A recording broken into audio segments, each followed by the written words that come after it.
Estamos prácticamente a 5 meses y medio de las elecciones en Brasil. Elecciones fundamentales, obviamente, para el continente, para nosotros, que somos sus vecinos, y que está en disputa, aparentemente, por lo que se está viendo en los últimos tiempos, entre el actual presidente, Jair Messias Bolsonaro, que iría por la reelección, y Lula da Silva, que después de todo el tema Lava-Jato y de todas las acusaciones de corrupción, ahora todas esas acusaciones han caído, han quedado en la nada y vuelve al campo político electoral con todo, liderando el PT, pero con muchas novedades.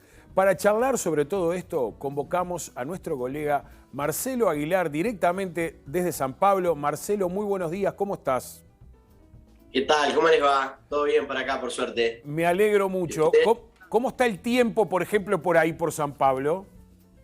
Está soleado, está un poquito frío, se ha puesto un poquito frío entre ayer y hoy. Mirá pero vos. está lindo el sol. Mirá vos. ¿Vos ya elegiste cuadro para torcer ahí en Brasil? Y Peñarol elegí de chiquito. El Peñarol de San Pablo, el Peñarol de Porto Alegre, el Peñarol de Río, el Peñarol en todos lados.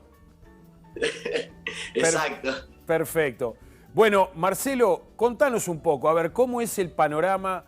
Hasta hace relativamente poco tiempo, las encuestas daban un claro favoritismo para Lula sobre Bolsonaro en las elecciones. ¿Cómo está ese tema al día de hoy? Bueno, es verdad lo que decía, todas las últimas encuestas le han dado a Lula la ventaja, ganaría en casi todos los escenarios, pero las últimas, las de esta semana, han dado algunas señales un poco preocupantes para la campaña de Lula, en algún sentido, porque demuestran que esa diferencia estaría acortándose un poco. De todas maneras, lo que se ve muy claramente es que entre los dos candidatos que mencionabas, entre el actual presidente Jair Bolsonaro y el expresidente Lula da Silva, concentran más del 70% del electorado.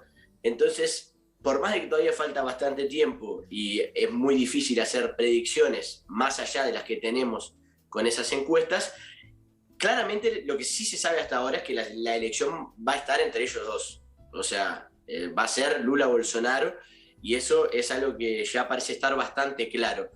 Algunas encuestas que también salieron en los últimos días le dan a Lula la victoria en la primera vuelta, lo que me parece todavía bastante difícil de imaginar, sobre todo porque Bolsonaro creo que va a llegar fuerte a la elección también, tiene una base de apoyo fuerte que la mantiene y tiene obviamente todo el aparato del Estado a su servicio y tiene una buena, digamos, estrategia de comunicación, sobre todo en ese sentido de las redes sociales, ¿no? Que ha sido la clave de su campaña en 2018 y que nada ha cambiado mucho, creo, en ese sentido de combate a las noticias falsas, por ejemplo, más allá de que ha habido algunos avances, pero se mantiene un poco el escenario de 2018, entonces no sabemos todavía qué papel pueden tener ese tipo de estrategias en la definición de lo que va a ser la elección de octubre.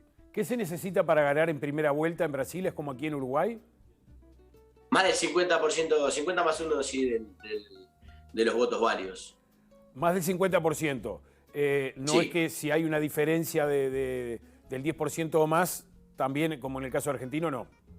Se van a la segunda vuelta, que sobre todo en la segunda vuelta Lula sería más fuerte todavía, porque el rechazo a Bolsonaro es bastante alto, pero sin embargo, esto que decía el porcentaje tan grande que concentran del electorado, le pone a esa primera vuelta más condimentos, o sea, le da una importancia mayor, porque creo que las otras candidaturas, claramente como se han ido deshidratando tanto, puede llegar a parecer un escenario para lo que se conoce como voto útil, ¿no? Ese hecho de decir, bueno, no voy a votar en un candidato que no ha llegado a las 2 cifras en las encuestas, voy a darle un voto a alguien que puede ganar, entonces ya podría parecer eso que acá en Brasil le llaman votar con el hígado, que es como votar al que no querés ver electo, entonces ya podría parecer esa decisión en la primera vuelta, algo que generalmente tiende a ocurrir en las segundas vueltas electorales. Bien, Marcelo, vamos a abordar rápidamente algunos temas. Por ejemplo, Lula está haciendo alianzas, ya ha hecho alianzas, de hecho con quienes eran sus adversarios políticos, inclusive con algunos que llegaron a votar incluso el impeachment de Dilma Rousseff. Contanos un poco ese panorama. Bueno, sí, esto ha sido un tema de debate en los últimos tiempos. Inclusive el punto central de este aspecto ha sido la elección del vicepresidente, que va a ser de Geraldo Alckmin, que fue durante muchos años gobernador de San Pablo por el PSDB, que es el partido de la socialdemocracia brasileña, de Fernando Henrique Cardoso, de João Doria actualmente, de Aécio Neves, que históricamente dividía el espectro político con el PT, sobre todo en la definición de la elección presidencial. Inclusive en 2006 Alckmin y Lula disputaron la segunda vuelta. Siempre se criticaron muchísimo, siempre fueron muy, muy duros el uno con el otro, inclusive con ofensas, en fin. Han dejado eso atrás, según parece, y se están llamando de compañeros. Ayer, en un encuentro con sindicalistas, con las mayores centrales sindicales del país, Alckmin dijo que la lucha sindical había generado al mayor líder popular de la historia del país, en ese caso Lula. Lo dijo a los gritos, como con un tono ronco, así, acercándose un poco a esa estética sindicalista. Entonces ha dado un cierto giro el discurso de Alckmin, que ya había sido bastante polémico, sobre todo por la reorganización de las escuelas en 2015, cuando era gobernador del estado de San Pablo, que los estudiantes le impusieron una derrota política bastante contundente y hubo represión.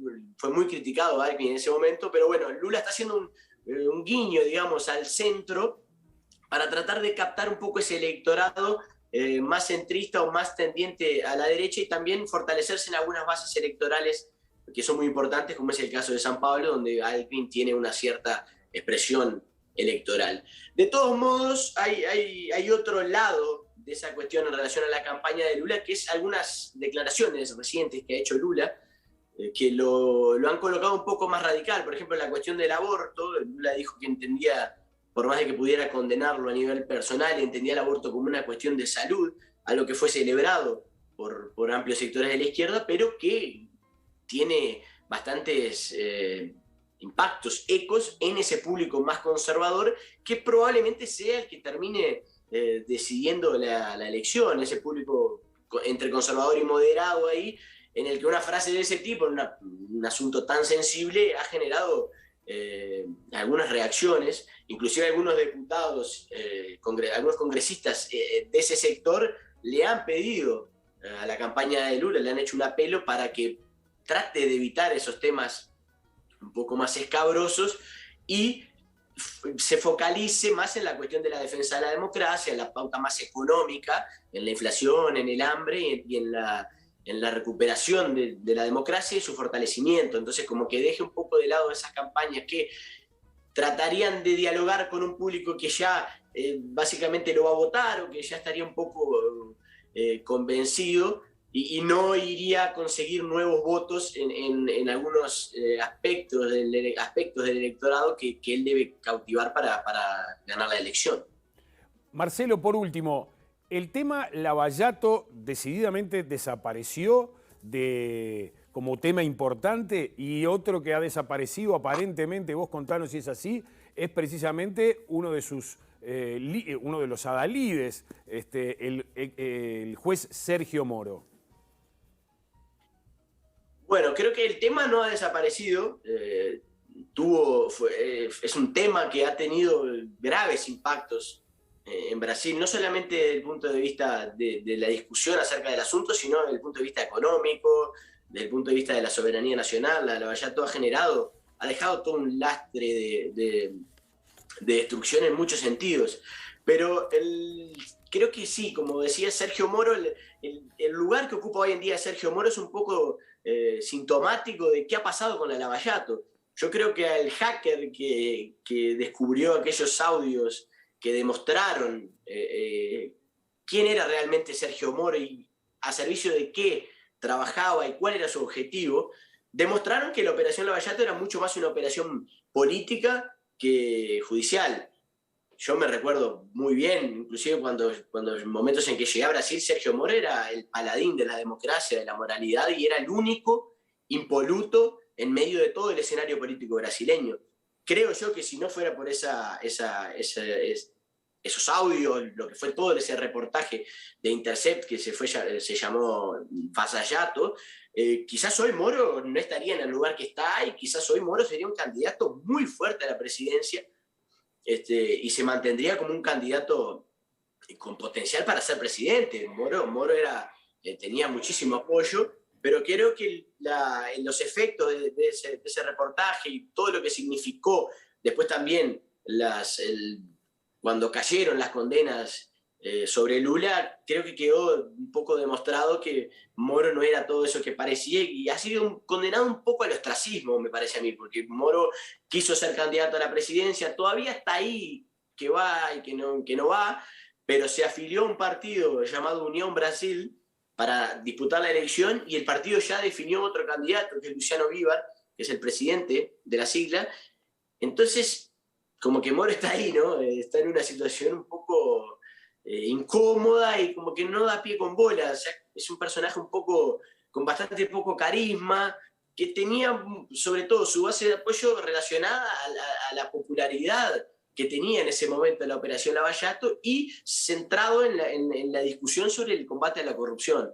Creo que todo lo que pasó después lo ha sacado un poco de ese lugar, lo ha obligado a venir a otra arena política, lo ha obligado a posicionarse de otra manera, a discutir un proyecto de país, a presentar propuestas, y creo que en esa cancha Moro no se siente muy cómodo, y eso es lo que lo termina llevando a esta situación actual que lo tiene ahí como en un espacio un poco desconectado del debate político y un poco como por fuera. Eso me da esa sensación en relación a cómo lo vemos hoy a Moro en relación a lo que ya fue, ¿no?